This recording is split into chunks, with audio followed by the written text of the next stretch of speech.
you're doing great. It's a pleasure for me today to be sharing with you a topic titled Your Power of Influence as a Woman. I come to bring to your consciousness that every woman has a power of influence. You have a great power of influence. And the question is, are you putting your power of influence to use? And if you are, how are you using your power of influence? Our text for today is taken from the book of 2 Kings chapter 4 and verse 8 to 10. We see the Shunammite woman who perceived a man of God that continually passed by them. And she said to her husband, exercising her power of influence, she said, let us make him a chamber. Let us make a room for him. Let us give him a stool. Let us give him a bed. Let us make provision for the prophet. And that singular exercise of the power of influence of the Shunammite woman, it brought to an end the yoke of barrenness in that family. Every time in scriptures when women exercise their power of influence, they got results, beginning from the first woman on earth. If you read the book of Genesis chapter 3, we see where Eve gave Adam a fruit from the forbidden tree. Adam had clear instructions from God. Adam was the one who received the instruction from God. Yet, Eve, exercising her power of influence, was able to convince Adam to eat of the forbidden fruit.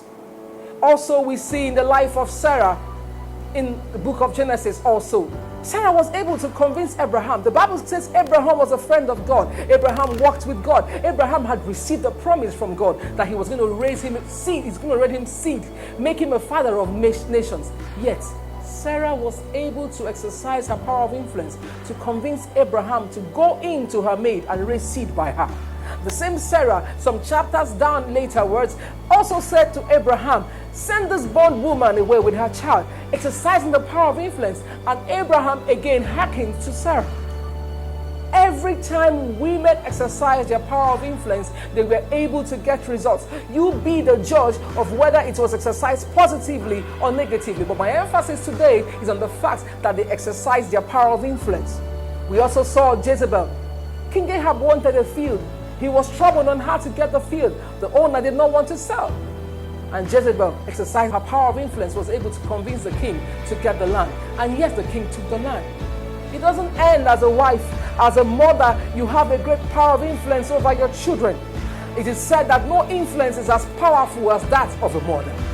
We see several stories in the Bible. In the book of Genesis, we see the story of Rebekah and her son Jacob. Rebekah knew she had the blueprint of the destinies of her son. Rebekah knew that one was going to be greater than the other. And when Rebekah heard of the destiny swap, she immediately swung into action. And she was able to convince Jacob. Jacob had a lot of excuses why he shouldn't do what the mother wanted him to do. But by exercising the power of influence, she was able to prevail over Jacob to go get the blessing. And yes, indeed, Jacob got the blessing. How are you exercising the power of influence over your children? We also hear the testimony of another great woman, the mother of King Lemuel, in the book of Proverbs chapter 31, reading from verse 1. Oh, King Lemuel testified how his mother taught him to become a great king. King Lemuel testified on how the mother taught him to give good judgments. King Lemuel testified of how the mother told him to stay away from strange women. King Lemuel testified on how the mother asked him to speak for the cause of poor people. His mother taught him to become a great king. The Bible says that when the righteous are on the throne, people rejoice. The people shall rejoice. Mothers, hear me and hear me good.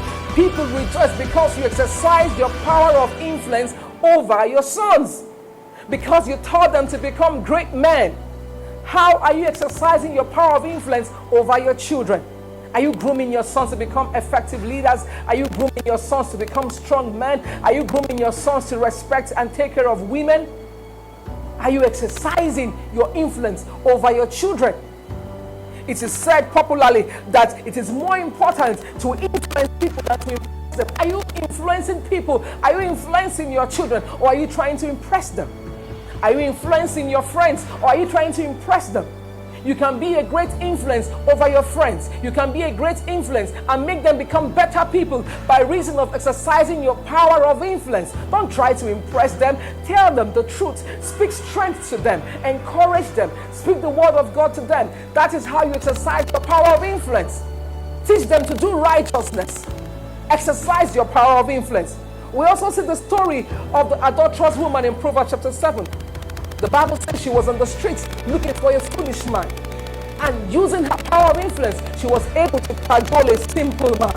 And the Bible says he knoweth not that was a highway to his grave. I implore you this day, use your power of influence. It's a great weapon that God has given to you. It's a great tool that God has bestowed upon your life.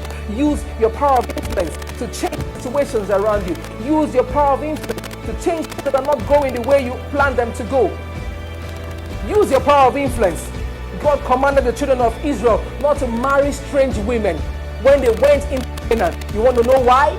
Because God knew the power of the strange women to turn them from himself. God knew the daughters of the infidels was going to turn them from his ways. And so he says, do not marry from them.